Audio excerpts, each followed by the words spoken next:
کہ سر نے جو باتیں بتائی ہے الحمدللہ یہ سلسلہ ہمارے یہاں پر تقریباً سرٹیفکیٹس تقسیم کرنے کا 6 سال سے چل رہا ہے. جو بھی بچے ہمارے یہاں سے تعلیم حاصل کر کے فارغ ہوتے ہیں ان کو الحمدللہ ہماری جانب سے سرٹیفکیٹس دیے جاتے ہیں اور اس کے اچھے رزلٹس بھی ہمارے سامنے آنے لگے ہیں. آج میں مختصر سے وقت میں کیونکہ بہت سارے ہمارے وہ طلباء یہاں پر موجود ہیں جو ہماری دوسری شاخ سے دوسری برانچ سے ہے جو بارکس میں ایک اور برانچ ہے ہمارا وہاں سے یہاں پر تشریف لے کر آئے. ہمارا یہ انسٹیٹیوٹ قائم کرنے کا ایک مقصد آپ لوگوں کو دنیاوی تعلیم کے ساتھ ساتھ دینی تعلیم بھی دینا ہمارا ایک یہ بنیادی مقصد ہے. اسی لیے وقفے سے میں آپ لوگوں کے بیچ میں آ کر کے ان باتوں کی کوشش کرتا ہوں کہ آپ لوگوں کو کسی نہ کسی طریقے سے اصلاح کی جائے. اب یہاں سے جو طلباء نکل کر جانے والے ہیں وہ انشاءاللہ العزیز اپنی زندگیوں کا ایک اچھی زندگی کا آغاز کریں گے. اسی لیے مناسب سمجھتے ہوئے چند بنیادی باتیں جو آپ لوگوں کے لیے آپ کی زندگی کو سنوارنے کے لیے رہیں گی یہی باتیں آپ لوگوں کے سامنے پیش کرنے کی کوشش کروں گا. یہاں پر میرا اپنا اندازہ حفاظ بھی ہماری اس انسٹیٹیوٹ میں موجود ہے. تو قرآن کریم کی جیسا کہ حفاظ قرآن کریم کی آیات سے اچھی طرح سے واقف ہے تو حافظ قرآن بھی ہے.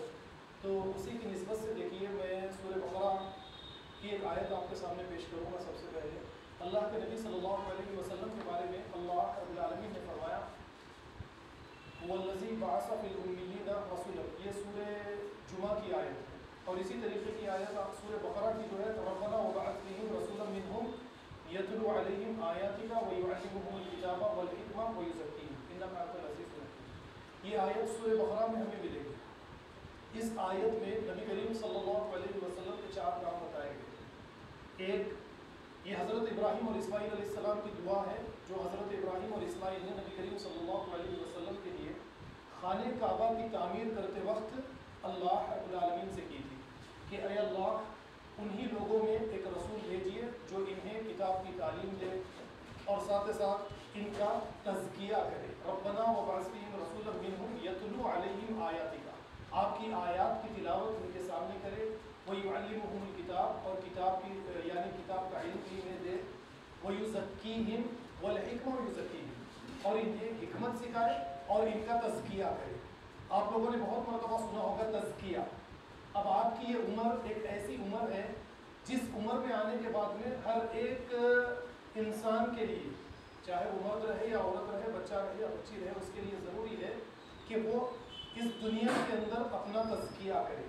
یعنی آپ جس ماحول کے اندر پیدا ہوئے اس ماحول کے بہت سارے اثرات آپ کی شخصیت پر لگ جاتے ہیں. مثال کے طور پر جب ایک انسان دنیا کے اندر آتا, ماں کے پیٹ سے اس دنیا کے اندر آتا, تو وہ اس طریقے سے آتا کہ ایک خالی تختی ہے. اب اس کی شخصیت کی جو تعمیر ہوتی, ایک تو اس کے والدین, اس کا خاندان, اس کا قبیلہ, اس کے بھائی, اس کے بہن. جب یہ تھوڑا سا بڑا ہو کے اسکول جانے لگتا یا اپنے گھر کے باہر نکلتا, باہر آس پڑوس ماحول یعنی سوسائٹی انسان کی شخصیت کی تعمیر کرتے چلے جاتے. تو انسان کو جس طریقے سے اللہ رب العالمین اس دنیا کے اندر روانہ کرتے, اب انسان اس طریقے کا انسان باقی نہیں رہتا. اب اس کے اوپر مصنوعی چیزیں اس کی شخصیت سے آگے چپک جاتی. تو تزکیے کا مطلب کیا ہے کہ آپ کے اوپر بناوٹی یا مصنوعی چیزیں جو سوسائٹی سے آپ کی شخصیت پہ آ کے لگ گئے, جو آپ کی شخصیت کو خراب کر دے والے, آپ کی شخصیت کو خراب کر کے آپ کو جنت کے راستے سے رکاوٹ بننے والے. تو اس کے لیے ہر ایک مرد, ہر ایک لڑکے, ہر ایک لڑکی کے لیے یہ ضروری ہے کہ وہ زندگی میں اپنی شخصیت کا تزکیہ کرنا. جس فطرت پہ اللہ نے ہم کو پیدا کیا, جس نیچر پہ اللہ نے ہم کو پیدا کیا, اس طریقے سے آپ چھوٹے چھوٹے بچوں کو دیکھیں گے 3-4 سال کے, جب وہ بات کرنا دھیرے دھیرے بات کرنا شروع کرتے, جھوٹ نہیں بولتے, کسی کی غیبت نہیں کرتے, وہ فطرت کے اوپر رہتے. اب اس کے بعد میں جیسا بچے بڑے ہوتے, والدین سے کچھ چیزیں سیکھ لیتے, بھائیوں سے کچھ چیزیں سیکھتے, آس پڑوس سے کچھ چیزیں سیکھتے, ان کی شخصیت فطرت سے ہٹ کے کچھ اور بن جاتی. اب اس کے بعد میں انسان کے لیے یہ ضروری ہے کہ وہ اپنے آپ کو یہ مصنوعی چیزوں سے ہٹانا اور اپنی تربیت کرنا, اپنی تربیت کر کے اپنی شخصیت کا رات اور دن جائزہ لے کے ٹھیک جس طرح اللہ رب العالمین ہمیں پیدا کرے اس طرف اپنے آپ کو لوٹانا. اس کو بولتے ہیں, اس کا مطلب ہے اس کو قرآن کریم نے اور نبی کریم صلی اللہ علیہ وسلم نے تزکیہ کہا. اب آپ دیکھیے جیسا میں ابھی آپ کے سامنے بچوں کی مثال رکھا, کوئی بچہ جھوٹ کہے گا 3 سال کا, 4 سال کا, 5 سال کا, نہیں کہتا. کسی کی غیبت کرتا نہیں کرتا. تو اب اس کے بعد میں جیسے جیسے ہم بڑے ہوتے 10 سال کے, 12 سال کے, 15 سال کی جب عمر میں آتے, 15 سال سے لے کے 25 سال 30 سال تک جب جاتے, تو آپ دیکھیں گے کہ لڑکے رہنے دو یا لڑکیاں رہنے دیجیے, ہماری شخصیت کے اندر بے شمار ایسے چیزیں آ کے لگ جاتے ہیں جو ہماری شخصیت کے لیے ٹھیک نہیں ہے. ہماری جو شخصیت ہے اب منفی بنتی چلی جائے, منفی یعنی نیگیٹو, جو سوسائٹی کے لیے اچھی نہیں ہے, ہمارے خاندان کے لیے اچھی نہیں ہے, خود ہمارے اپنے لیے یہ چیز بہتر نہیں ہے. اب اس کے لیے ایک مثال میں آپ کے سامنے پہلے رکھوں گا. وہ مثال کیا ہے؟ آپ کی اپنی زندگیوں سے ملتی جلتی مثال ہے. آپ کے مکان میں اگر لوہا ہے, لوہے کی کوئی چیز ہے, لوہے کو آ کے پانی لگ جاتا, لگنے کے بعد میں آپ دیکھتے ہیں کہ لوہے کو کیا پکڑ لیتا؟ زنگ پکڑ لیتا. پھر اس کے بعد میں آپ ایک ترتیب کے ساتھ لوہے کو صاف کرنے کے لیے کوئی کیمیکل کا استعمال کرے, اس کو رگڑ کے لوہے کو صاف کر دیے تو زنگ صاف ہو جاتا اور لوہا اپنی پرانی حالت میں واپس آ جاتا. تو ٹھیک یہی کام ہم کو اپنی شخصیت کے ساتھ کرنا ہے. اب آپ جس ماحول میں رہتے, مثال کے طور پر میں مارکس میں رہتا ہوں یا پھر آپ کوئی اور ایریے میں رہتے, تو آپ اب جو ہے آپ کے ایریے میں جو لوگ اثرات رکھنے والے ہیں, یا پھر آپ یہ سمجھیے کہ آپ کے ایریے میں اخلاقی اعتبار سے, کردار کے اعتبار سے, مزاج کے اعتبار سے جتنے چیزیں آپ کے ایریے میں ہیں, وہ ساری چیزوں سے آپ کی شخصیت بن رہی. اب آپ کو دیکھنا ہے میری شخصیت ٹھیک ہے یا اچھی ہے یا بری ہے, یہ آپ کو دیکھنا ہے. جب آپ اس طریقے سے, جو میں ابھی آپ کے سامنے لوہے کی مثال میں آپ کے سامنے رکھا, آپ اس طریقے سے رات اور دن اپنی شخصیت کا محاسبہ کرنا آپ شروع کریں گے, تو آپ کو محسوس ہوگا کہ میری شخصیت ٹھیک ہے یا بری ہے. تو آپ کو اپنی شخصیت, اگر آپ جنت میں جانا چاہتے ہیں تو آپ کو اپنی شخصیت پازیٹیو بنانا پڑے گا, کیونکہ نیگیٹو جو شخصیت ہوتی ہے وہ جنت میں جانے کے ہرگز قابل نہیں ہے. اس کے لیے ایک بہترین مثال, جیسے حضرت عمر بن خطاب کی ایک حدیث ہے. حضرت عمر بن خطاب کہتے ہیں حاسبوا انفسکم قبل ان تحاسبوا, یعنی اپنے آپ کا تم محاسبہ کرو, یعنی اپنے آپ کا تم روزانہ جائزہ لینا شروع کرو, اس سے پہلے کہ کل قیامت کے دن اللہ رب العالمین تمہارا محاسبہ کرے. کتنی پیاری بات ہے. آپ دیکھیے, ہم اپنا محاسبہ اپنی زندگیوں میں کبھی کرتے نہیں کرتے, بلکہ ہمیشہ مسلم قوم کے یہاں پر, خاص کر ہم بچوں کے یہاں پر یہ ہے کہ ہم ہمیشہ دوسروں کا محاسبہ کریں گے. وہ غلط ہے, وہ برا ہے, اس نے یہ کیا, اس نے یہ کیا, وہ یہ کرتی ہے, وہ یہ کرتا ہے, یہی باتوں میں ہمارے رات اور دن گزر جاتے ہیں. تو اس کے لیے کرنا کیا چاہیے؟ ہمیں اپنے آپ کا محاسبہ کرنا چاہیے. جب یہ طریقہ ہم اختیار کریں گے, اپنے آپ کا محاسبہ کریں گے, ہم یہ دیکھیں گے کہ قرآن میں اللہ نے یہ فرمایا کہ غیبت حرام ہے, غیبت اپنے بھائی کا گوشت کھانے کے برابر ہے. یا پھر آپ یہ دیکھیں گے کہ قرآن ایک اصول پسند زندگی ہمیں دیتا ہے کہ ہم جھوٹ سے ہمیں منع کرتا ہے, غیبت سے ہمیں منع کرتا ہے, دوسروں کے خلاف غصہ یا اسی طریقے سے برے خیالات, بری فکر, ان چیزوں سے ہمیں قرآن منع کرتا ہے. اب ہم رات اور دن اپنا محاسبہ کرتے ہوئے ہمیں یہ دیکھنا چاہیے کہ کیا میری شخصیت دوسروں کے لیے پازیٹیو تو نہیں, نیگیٹو تو نہیں ہے. اب اگر اس طریقے کی ہماری شخصیت بن جائے گی تو آپ یہ سمجھ لیجئے کہ آپ جنت میں ہرگز نہیں جا سکتے. اچھائی کیا ہے, برائی کیا ہے, اس کو اگر آپ جاننا چاہتے ہیں تو ایک آسان طریقہ ہے. دیکھیے, آپ کسی کی غیبت کرتے ہیں یا آپ کسی کے بارے میں برا بھلا کہتے ہیں, پیٹھ پیچھے کسی کے بارے میں برا بھلا کہتے ہیں, اللہ فلاں کسی کے بارے میں آپ بک دیتے ہیں اور اسے آپ اچھا سمجھتے ہیں. اب یہی چیز آپ کی پیٹھ کے پیچھے آپ کے دوست یا کوئی اور آپ کے بارے میں اگر برا بھلا کہے اور آپ کو اس بات کا پتہ چل جائے کہ فلانے نے میرے بارے میں برا بھلا کہا ہے, ہمیں اچھا لگے گا؟ نہیں لگے گا. تو جو چیز ہماری اپنی شخصیت کے لیے ہمیں اچھی نہیں لگتی وہ گناہ ہے, وہ بری چیز ہے, اور یہی چیز سے دوسروں کو ہمیں بچانا ہے.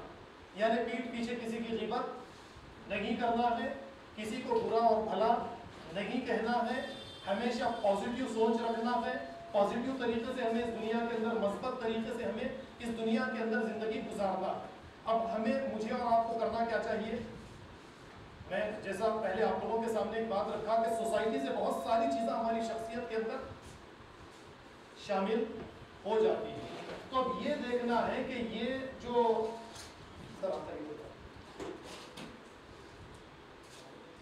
یہ جو چیزیں ہیں، یہ جو برائیاں ہیں میری شخصیت کے اندر آ چکی ہیں، یہ ایک اضافہ ہے۔ یہ ایک جس طریقے سے لوہے کو زنگ لگتا ہے، اسی طریقے سے میری اپنی شخصیت کو زنگ لگ چکا ہے۔ مجھے اپنے آپ کا محاسبہ کر کے ان تمام چیزوں سے پاک کرنا ہے۔ ایک حدیث ہے، دیکھیے اللہ کے نبی صلی اللہ علیہ وسلم، اللہ کے نبی صلی اللہ علیہ وسلم نے ایک مرتبہ کچھ چڑیا کو اپنے سامنے سے اڑتے ہوئے دیکھا۔ اللہ کے نبی کسی بھی چیز کو دیکھتے تو اس کے اندر سے ایک اچھی کہانی یا ایک اچھی دعوت کے طور پر دیکھتے اور اس سے ایک اچھا نتیجہ نکالتے۔ اللہ کے نبی نے کچھ چڑیا کو اپنے قریب سے اڑتے ہوئے دیکھا تو صحابہ کرام سے یہ فرمایا کہ اے میرے صحابہ، جن لوگوں کے دل یہ چڑیا کی طرح، یہ ان چڑیوں کی طرح جن لوگوں کے دل رہیں گے، وہی لوگ کل قیامت کے دن جنت کے اندر داخل کیے جائیں گے۔ آپ غور کیجئے، چڑیا پر آپ نظر ڈالیں، ان کے دل میں دوسروں کے لیے نہ بغض رہے گا، نہ کینہ رہے گا، نہ دشمنی رہے گی۔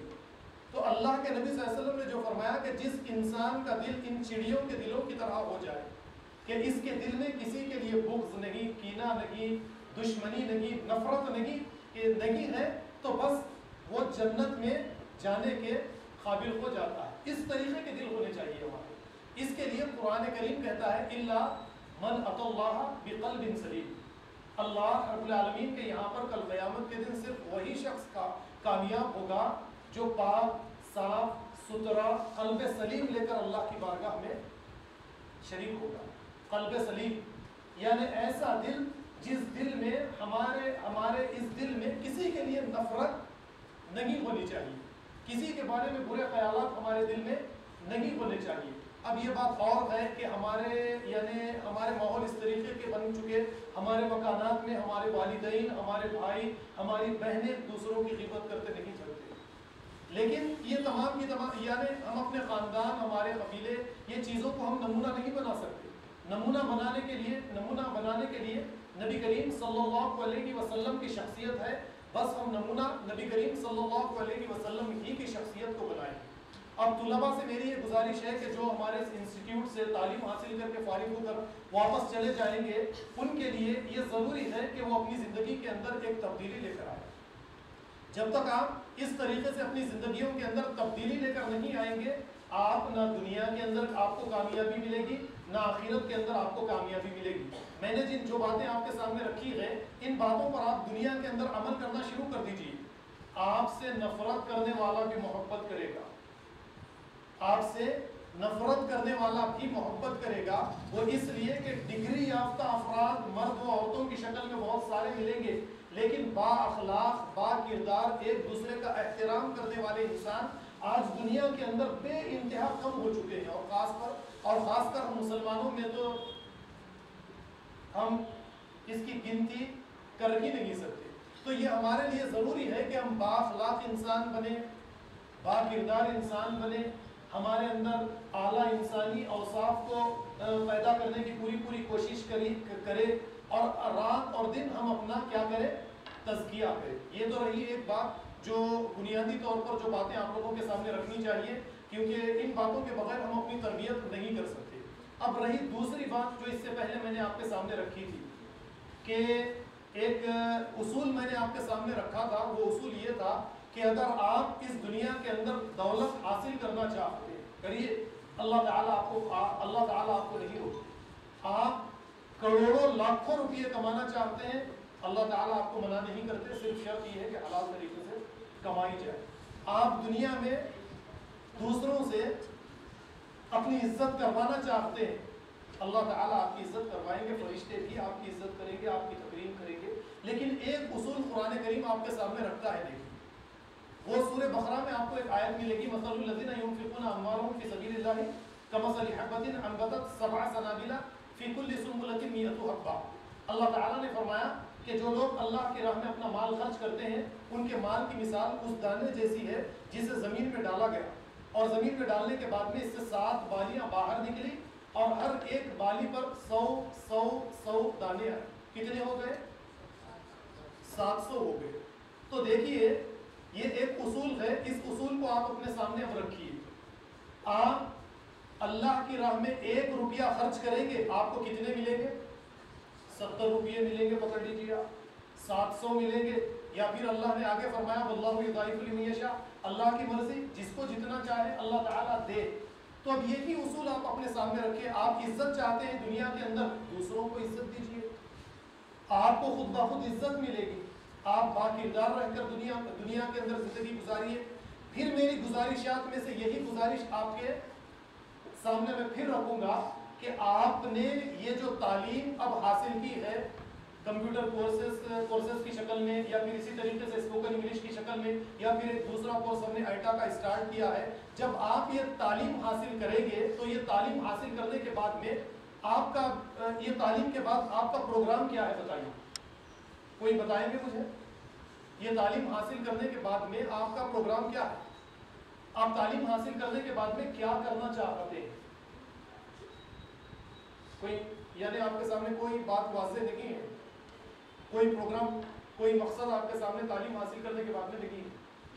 تو دیکھیے اگر اس تعلیم کو ہم ایک تحریک کی شکل دے دیں گے, میں بار بار یہی بات کہتا ہوں, اس تعلیم کو اگر جس طریقے سے نبی کریم صلی اللہ علیہ وسلم نے ایک تحریک کی شکل دے دی تھی, اگر ہم مسلمان بھی اس تعلیم کو ایک تحریک کی شکل دے دیں گے, ہر گلی سے, ہر مکان سے, جو جتنا علم رکھتا ہے, جس بارے میں علم رکھتا ہے, اپنے مکانات کو اپنے مکان میں چھوٹا موٹا کمرہ ہو, اس کمرے کو کھول لیں گے, ایک چھوٹا سا ٹیبل ڈال لیں گے, ایک کمپیوٹر ہو تو ایک کمپیوٹر رکھ لیں گے, اور لوگوں کو تعلیم جو کچھ ہم نے سیکھا ہے اسے دوسروں کو سکھائیں گے.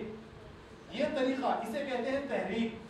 تعلیم کو ایک تحریک کی شکل دے دینا. اگر آپ اس طریقے سے تعلیم کو ایک تحریک کی شکل دے دیں گے تو آپ یقین مانیے, وہ آیت میں نے آپ کے سامنے رکھی ہے نا, ابھی آپ کے سامنے رکھی کہ آپ 1 دانہ اللہ کی راہ میں خرچ کریں گے تو اللہ تعالیٰ آپ کو 700 گنا زیادہ دیں گے. تو آپ اس طریقے سے دوسروں کو تعلیم دینے کی کوشش کریں گے تو اللہ رب العالمین آپ کو اس سے زیادہ تعلیم یافتہ بنائیں گے, اور یہی تعلیم آپ کے لیے دنیا میں بھی کامیابی کا ضامن بنے گی اور آخرت میں بھی آپ کے لیے کامیابی کا ضامن بنے گی. لیکن میں یہ دیکھتا ہوں کہ ہمارا ذہن اس طریقے سے تیار نہیں ہے. ہمارے یہاں سے جو بچے تعلیم حاصل کر کے چلے جاتے ہیں, بس وہ یا تو نوکری کرنے میں لگ جاتے ہیں, یا پھر میں تو نہیں جانتا آپ لوگوں کا وقت کس طریقے سے گزرتا ہے, لیکن آپ لوگوں کی, اب میں آپ سے یہ بھی نہیں کہوں گا کہ آپ یہیں پر اسی انسٹیٹیوٹ کے اندر آپ بچوں کو پڑھائیں.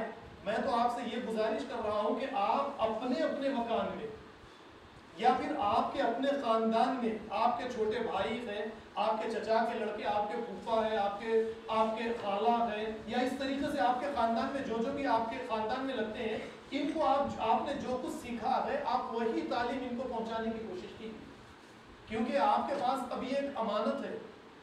اللہ کے نبی نے بھی جیسے فرمایا بلغ عنی ولو آیا, تمہارے پاس اگر ایک بھی بات ہے دین کی. اب دین سے مراد اگر آپ صرف قرآن کریم کی تعلیمات کو لیں گے یا کچھ دینیات کو لے لیں گے تو ایسا نہیں ہے. دینی تعلیمات کے اندر یہ دنیاوی تعلیمات بھی آتی ہے, جیسے ربنا آتینا, پھر اس کے بعد کیا ہے, بعد میں کیا ہے, پہلے دنیا بنانا ہے, بعد میں آخرت. جو دنیا ہی نہیں بنا سکے وہ آخرت نہیں بنا سکتے. پہلے آپ کو دنیا کو جنت بنا کے دکھانا پڑے گا.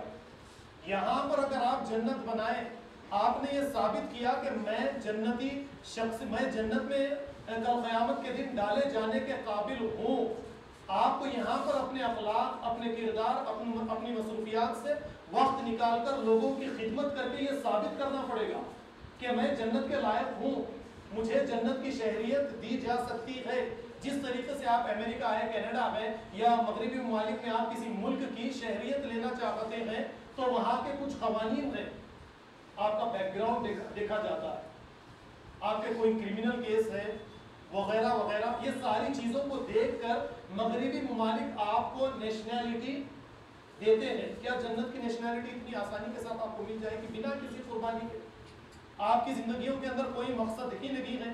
آپ نے جو تعلیم حاصل کی, آپ نے جو مال کمایا, یہ مال صرف دوستوں کے ساتھ ہوٹلوں میں خرچ کرنے کے لیے یا موبائل پر خرچ کرنے کے لیے یا انٹرنیٹ پر خرچ کرنے کے لیے، جو وقت اللہ رب العالمین نے 24 گھنٹوں کی شکل میں دنیا کا سب سے زیادہ یعنی دنیا کی سب سے زیادہ قیمتی جو چیز ہے وقت، اسے صرف اللہ رب العالمین نے یعنی ایسی مصروفیات میں جس کا کوئی فائدہ نہیں ہے، یہ ایسی مصروفیات میں لگانے کے لیے آپ کو وقت دیا ہے۔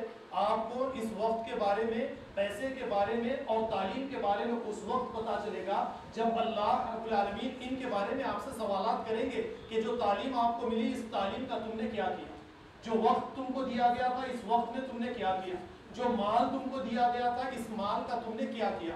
تو ہر اعتبار سے مسلمان جو ہوتا ہے وہ ایک امانت دار ہے۔ امانت دار کا مطلب کیا ہے؟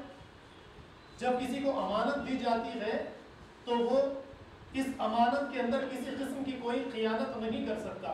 اب یہ ہماری خیانت ہے کہ اگر ہم تعلیم حاصل کریں گے اور دوسروں کو تعلیم نہیں دیں گے، ہم نے جو کچھ سیکھا ہے اسے اپنی ذات کے لیے، اپنی نفس کے لیے محدود کر لیں گے۔ تو اس کے لیے میری آپ لوگوں سے یہ گزارش ہے، میں بار بار یہی کہوں گا کہ جس طرح نبی کریم صلی اللہ علیہ وسلم نے تعلیم کو ایک تحریک کی شکل دے دی، آپ لوگ مجھ سے وعدہ کرتے ہیں کہ تعلیم کو تحریک کی شکل دیں گے؟ اگر آپ لوگ تعلیم کو تحریک کی شکل نہیں دیں گے تو امت، یہ قوم کبھی کامیاب نہیں ہو سکتی۔ اگر آپ یعنی نوجوان ہی اس قوم کا مستقبل ہے تو آپ لوگوں کے اندر ہمیں اپنا مستقبل تلاش کرنا پڑے گا۔ آپ ہمارا مستقبل ہے اور یعنی ہمارے مستقبل کی ساری ذمہ داری اب آپ لوگوں کے کاندھوں پر ہے۔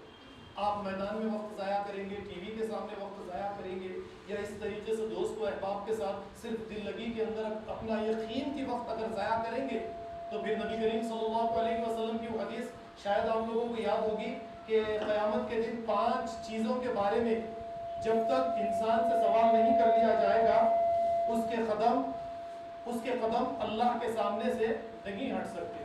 حدیث ہے نا، اس کے اندر یہی تعلیم کے بارے میں بھی آپ سے سوال ہوگا۔ جو علم حاصل کیا اس کا کیا کیا، اور جو وقت ملا تھا وقت کو کس طریقے سے گزارا، جوانی کا تم نے کیا کیا، یعنی اس طریقے کے سوالات ہم سے کل قیامت کے دن کیے جانے والے ہیں۔ اب جواب ہم کیا دیں گے؟